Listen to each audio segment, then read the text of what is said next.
sommes-nous obligés de suivre un madhab? La question, en vérité, elle est mal posée. Même si je ne blâme pas la personne qui pose la question. Mais en soi, la question, elle est mal posée. Pourquoi? Parce que la véritable question, c'est sommes-nous obligés de suivre un avis qui vient d'une personne de science ou pouvons-nous suivre nos propres avis? C'est ça la vraie question. La vraie question, c'est sommes-nous obligés de suivre l'avis d'une personne de science ou pouvons-nous émettre notre propre avis? Alors tout d'abord, qu'est-ce que c'est que les madhahib? Pour ceux qui posent la question. Les madhahib, c'est le pluriel de madhab. Madhab, ça signifie une opinion, un avis qu'un imam a adopté.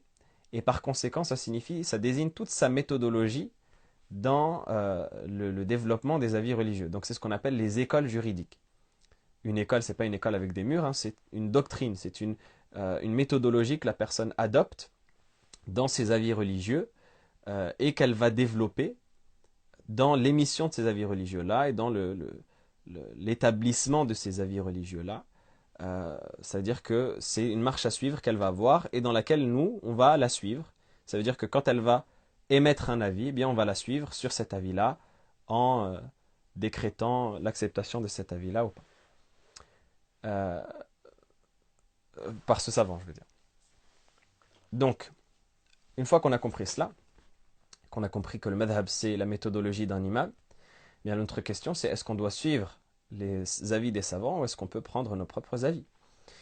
Euh, et donc, la réponse c'est de dire que tous les musulmans, peu importe leur type, tous les musulmans, dans toutes les catégories confondues, se rassemblent en deux catégories principales. On a la première catégorie qui est al-mujtahid et la deuxième catégorie qui est al-muqallid.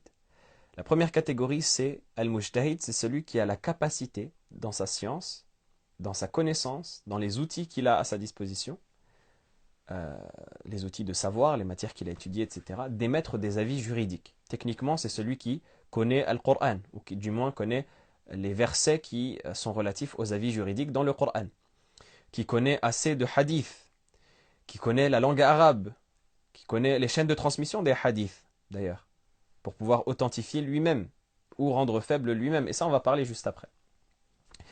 Donc, qui connaît la langue arabe, qui connaît l'exégèse du Qur'an, qui connaît la science de usul al-fiqh, les fondements de la juridiction, les fondements de la science. Donc, qui connaît un certain nombre d'outils qui vont lui permettre d'arriver aux règles de la religion, d'arriver aux règles de la religion. D'accord? Ça, c'est ce qu'on appelle al-mujtahid. C'est-à-dire qu'il aura la capacité d'émettre ce qu'on appelle un avis juridique qui va par la suite être son madhab, ou si on reprend une autre terminologie, ça va être un mufti qui va avoir la capacité d'émettre une fatwa, même s'il y a quelques différences entre les deux, mais pour le moment, ça ne nous intéresse pas. Donc ça va être quelqu'un qui va être capable d'émettre une fatwa, ce qu'on appelle une fatwa, un avis. Donc, pour faire simple, ça va être un savant, tout simplement. Ça va être un savant, d'accord? Maintenant, toute personne qui n'est pas mujtahid est obligatoirement muqallid. Et dans la deuxième catégorie. Qu'est-ce que c'est que le muqallid? C'est la personne qui n'aura pas la capacité d'émettre lui-même un avis et qui va donc devoir suivre l'avis d'un savant. D'accord? Qui va devoir suivre l'avis d'un savant. Pourquoi? Parce qu'il n'a pas la capacité. Soit il n'a pas la capacité totalement. C'est une personne qui dit moi, je connais rien de la religion. Moi, Rabbi samahni, mais je sais juste comment prier, faire mes ablutions et le reste, Allahu a'lam. Tout ce qui m'arrive comme sujet, je ne sais pas. Je dois poser la question à un cheikh qui me dit halal ou haram et j'applique. D'accord? Ça, c'est ce qu'on appelle un muqallid. Ça veut dire qu'il va poser la question et on va l'informer et il va suivre. D'accord? Toute personne qui n'a pas la capacité totale ou partielle, c'est-à-dire qu'une personne, elle va connaître le Coran, mais elle ne va pas connaître les hadiths. Celui-là, c'est pas un mujtahid. Celui-là, c'est pas un mujtahid. Pourquoi? Comment est-ce qu'il va connaître? Une personne qui va connaître le Coran et les hadiths, mais qui ne va pas savoir authentifier les hadiths lui-même, ce n'est pas un mujtahid. Aujourd'hui, il y a des gens qui pensent être mujtahid. Quand tu lui dis qui a authentifié ce hadith, il va dire Fulan, Cheikh Fulan l'a authentifié. On entend très bien, on sait très bien. Voilà, authentifié par Cheikh Fulan. Cheikh Fulan dont tu parles, c'est un savant qui a son ijtihad. Ça se peut qu'il s'est trompé. Ça veut dire que toi, tu vas suivre en vérité l'avis d'un savant. Il va dire non, moi je ne suis pas les savants. Moi je suis juste les hadiths. Mais qui t'a dit que ce hadith est authentique? Bah, Cheikh Fulan. Donc tu suis Cheikh Fulan. Parce que Cheikh Fulan 2, il a dit que ce hadith-là, il n'est pas authentique. Et c'est cela la divergence entre les savants. Les gens ils pensent que la divergence entre les savants, c'est quelqu'un qui s'est réveillé le matin et qui a dit ah moi je pense que ça c'est halal. Non, et ça c'est haram. Et ça c'est halal. Sans dalil, sans rien, sans preuve du Coran ni de la Sunna, rien. Jusqu'à que les personnes elles font rire, elles disent non, moi je suis pas les avis des imams, je suis le Coran et la Sunna. Pourquoi les imams ils suivent Taurat et l'Injil? Ils suivent le code de la route les imams? Ou ils suivent quoi? Ils suivent le, le, le guide des recettes de Marmiton ou de Choumicha? Les imams, ils sont pas assez bien pour connaître le Coran et la Sunna. Sans les imams, tu n'aurais jamais compris, tu n'aurais jamais reçu ce que c'est la Sunna. Si là, tu prends le Bukhari ou Muslim, dans les chouyours de Bukhari ou Muslim, il y a l'imam Malik. Dans les élèves de l'imam Malik, il y a l'imam Shafi'i. L'imam Ahmed, c'est l'élève de l'élève de l'imam Malik.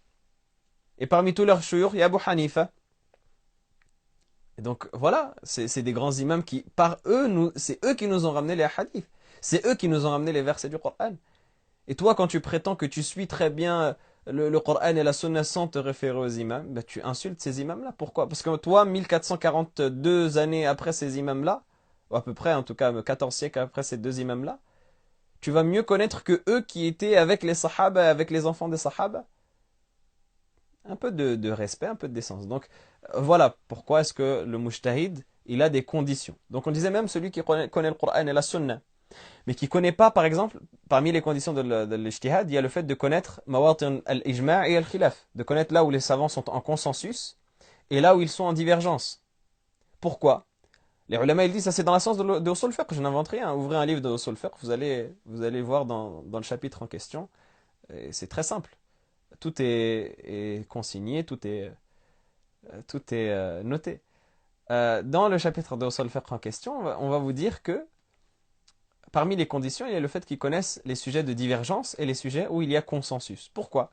Pour ne pas qu'il donne la fatwa lui-même, de lui-même, dans le Coran et dans la Sunna, qu'il ne donne pas la fatwa sur une chose sur laquelle il y a divergence en disant que il n'y a aucun avis qui interdit. Ou encore pire, comme ça a été le cas d'ailleurs de certaines personnes, qui donnent la fatwa sur des sujets où il y a consensus entre les savants en donnant un avis différent du consensus, parce qu'ils ne connaissaient pas l'ijma'. Donc il s'est opposé à un consensus qui est une chose extrêmement grave. C'est-à-dire tous les savants ils ont été d'accord pour dire que cette chose-là c'est haram, et toi tu dis halal. Même parce que tu connais le Coran et la Sunna sur le bout des doigts, tu les connais très bien. Mais même avec cela, tu n'as pas encore l'autorisation de donner la fatwa. Donc c'est quelque chose d'extrêmement important. Et donc, pour résumer encore, si moi je suis dans cette situation-là, où je ne connais rien, je ne sais pas, le Coran et la Sunna, ou alors je connais un petit peu, ou alors je connais mais pas assez pour être mujtahid, eh bien je dois suivre un imam, je dois suivre un mujtahid. D'accord, maintenant qui suivre? C'est ça la question. Maintenant je sais que je dois suivre, mais qui est-ce que je vais suivre? Eh bien c'est là où justement on va se poser la question. C'est là où on va voir que, en vérité, les mujtahidines de notre communauté, parmi les différentes générations, ont travaillé la science. Et ils ont émis des avis sur les différents sujets. Et chacun a émis un avis selon une méthodologie. Et ils ont divergé entre eux. D'accord? Donc face à la divergence entre les avis, la personne, qu'est-ce qu'elle doit faire? Elle observe la divergence. Et elle voit que les savants ne sont pas d'accord sur certaines questions. Bon. Donc je disais que face à la divergence, à la personne qui doit suivre les savants, elle se dit oui, mais qui suivre? Là, j'ai envie de suivre un cheikh.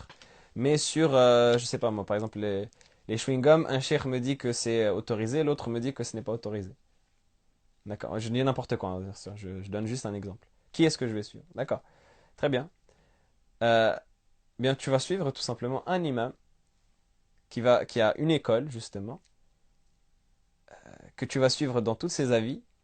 Pourquoi? Parce que tu n'auras pas la capacité de déterminer qui a raison et qui a tort dans les sujets de divergence. Parce qu'il y a des personnes qui peuvent dire, en entendant ce qu'on a dit tout à l'heure avec le mujtahid et le muqallid, une personne elle peut dire, oui, mais non, tu as oublié une catégorie. Moi, je suis ni mujtahid, ni muqallid. Ça veut dire quoi? Ça veut dire que je regarde les savants, donc moi je vais suivre les savants, mais je vais me faire mon propre avis à propos des divergences des savants. Sur tel sujet, je vais suivre l'avis de Cheikh Ibn Fulan. Et sur l'autre sujet, je vais suivre l'avis de Cheikh Ibn Fulan, parmi les contemporains. Et à chaque fois qu'il y a un sujet, il te ramène un copier-coller. Et généralement, il suit l'avis qui l'arrange le plus, ou peu importe. Même s'il ne suit pas l'avis qui l'arrange le plus, c'est pas une méthodologie qui est normée. C'est pas quelque chose qui a des règles et des principes. C'est une chose qui suit le hawa, qui suit la passion. Ah, aujourd'hui j'ai envie de lire la fatwa de Cheikh Fulan, bah, je vais lire la fatwa de Cheikh Fulan. Et sur l'autre avis, non, moi je pense que ça m'apaise plus. L'avis de Cheikh Foulan, il m'apaise plus. Parce que j'écoute mon cœur. T'écoutes ton cœur ou t'écoutes ton ventre ou t'écoutes pas ton cœur. Ou alors ton cœur, il est pourri, il est pas bon à l'intérieur. Moi, je fais une généralité, mais là, je parle d'un cas bien particulier. Des gens qui disent écoute ton cœur sur les sujets de divergence. Ouais, riba, c'est pas haram. Non, écoute ton cœur, c'est pas grave.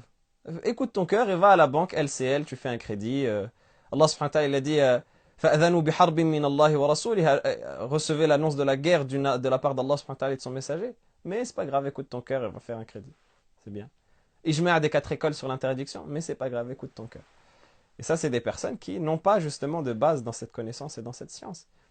Et là, on voit que ça ouvre la porte aux passions. Qu'est-ce que ça veut dire, écoute ton cœur? C'est-à-dire que, ah, mais il y a un F3 vu sur la mer quand même à 300 000 euros. Bon, je pourrais payer un loyer comme ça de mon F2 qui me convient très bien, mais quand même, t'as vu, c'est important aussi de penser à son confort et, en islam et blablabla, et din maqalsh, et etc., etc. Et au final, j'écoute mon cœur. En tout cas, donc là où on ne peut pas ouvrir la porte à une méthodologie euh, qui n'est pas normée comme celle-là, qui n'est pas réglée comme celle-là, c'est justement dans les sujets d'ijtihad, dans les sujets de suivi, etc. C'est dans ces sujets-là. C'est pour cela qu'il est important de suivre un savant avec une méthodologie et une école.